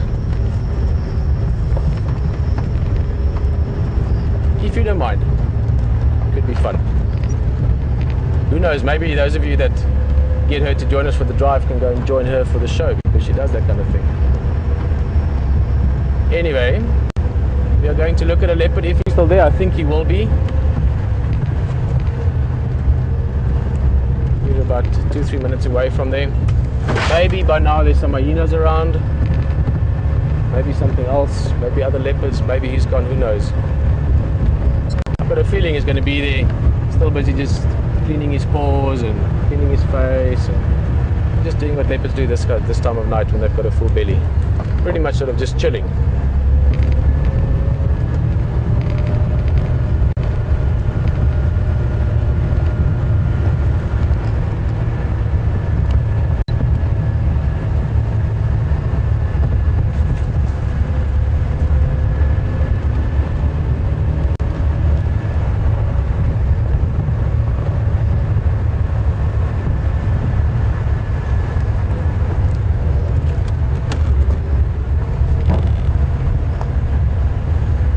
Remind me of that, what we just spoke of. In the next couple of days, maybe when we're sitting somewhere, I will send a formal invitation for Ellen to come and game drive with us, and we can send that on to her by word of mouth, of course. You know what I mean. Still got a bit of a sky there, mostly gone now, but again high level cloud, so it's still catching the last of the sun rays. Saw a bit of lightning again just now as well, so further to the south of us there is some storms brewing. Look at that.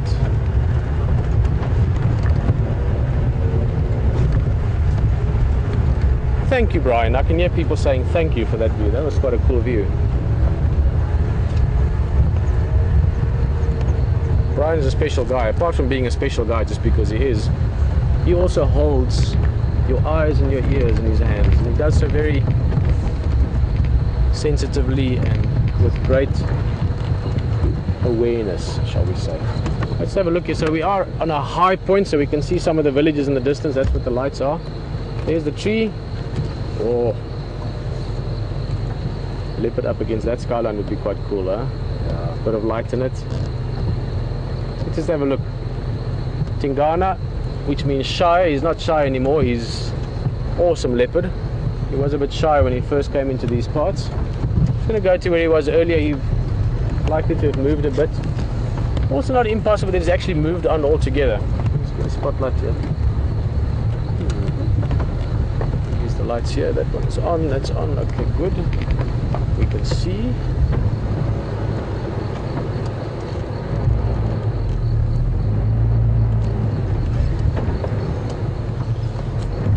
Oh no, he's moved. that far. I can see him. In fact, we got here just in time. If we'd been here 2 minutes later, we would have missed him. He just got up as we came in here, and it looks like he might actually be moving along. Maybe he's decided, I've had enough food, time to get back to the business. There he goes. Yeah, that's the kind of walk of a male that's leaving. Little flick of the tail. So he's on the move.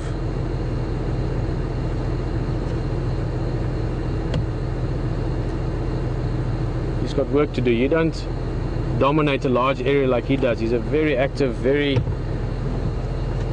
dominant territorial male, and to do that you need to be on top of your game all the time. You can't just sort of sit back and relax. As soon as you do that, there's other males looking for areas, looking for females. So you've got to eat your food while it's there and then move along. There is just scent marking. I don't know if you could see that. It's a little bit far away from us. He was just sort of just hunkering down, just a little squirt of urine probably. Just one of the ways they scent mark.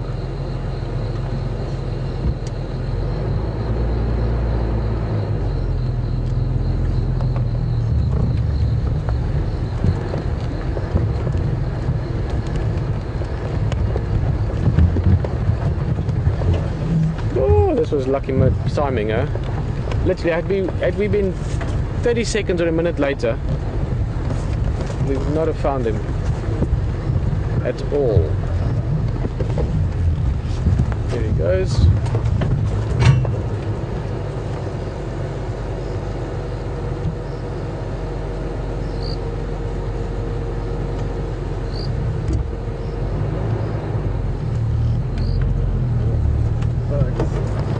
Bugs, yeah, no, that's the one thing with this bit of rain we've had.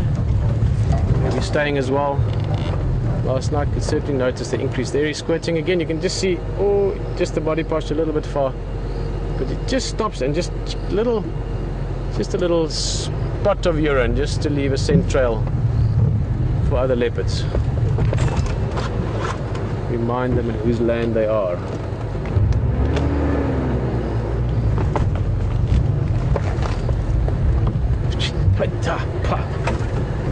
Bug City. Serious bug city.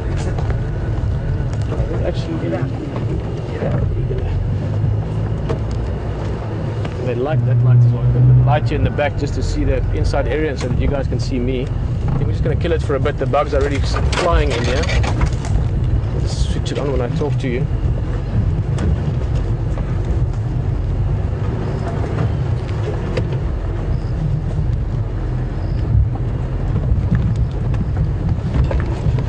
Nice big footpath. Let's just stop there for a bit. He should walk down that. You'll see that sort of clearing area. Don't worry, it's just my headlights, just killing the engine.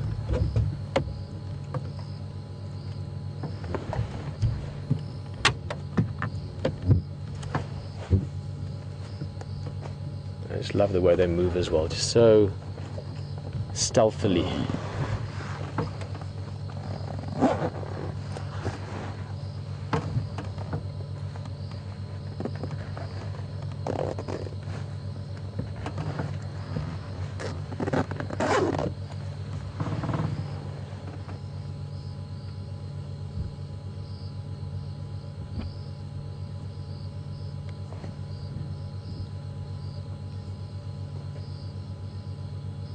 Of lightning in the distance again. Hey. Sorry guys. Sorry everyone. Brian had to drop the ball there. Did it go up the pant leg? It went up the pant. Up the pant leg, yeah. No, a big bug going up the pant leg is something that certainly diverts your attention from what else you might be busy with. Alright, let's just get some more lights on. There we go. Oh, we're almost at the road. I think he's going to walk along the road for a bit. Means we should be able to follow him.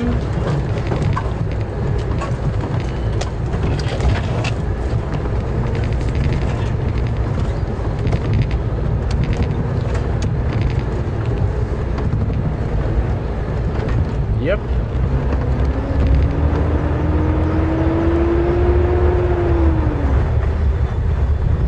Where's he going? He was walking straight for the road. There he is.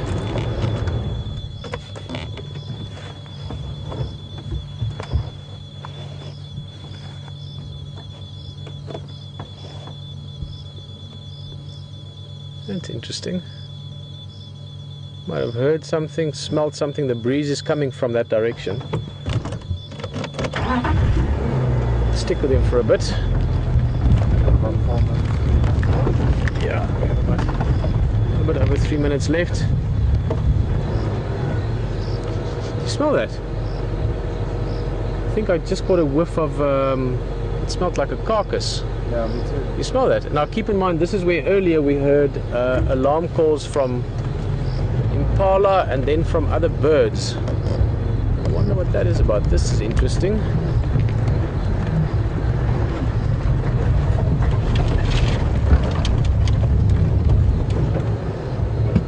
And that's why he's turned. He was walking along and then he just caught the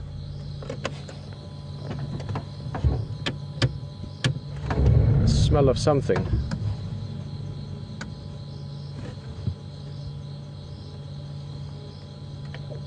Very, very interesting. Very close friend of mine, Andre Klokker. I will still tell you about him sometime. He used to have the saying, and the thick plottens.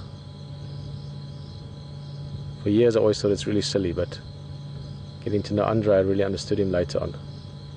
The plot thickens. We were with a leopard, beautiful view with him this afternoon. Amazing sighting, I remember it for a long time.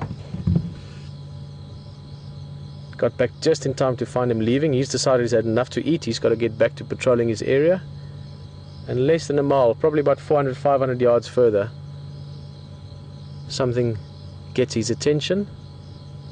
Lucky we're here to follow him, and this draws back to the experience we had earlier this afternoon. Remember we spoke about the Franklins calling and about the impalas calling. There I'm smelling it again. So all those things adding together. I don't think we're going to know what it is tonight because we're almost at the end of the drive. But I will be back here in the morning to explore. I will leave a little marker here so I know where we are. He's very curious about it.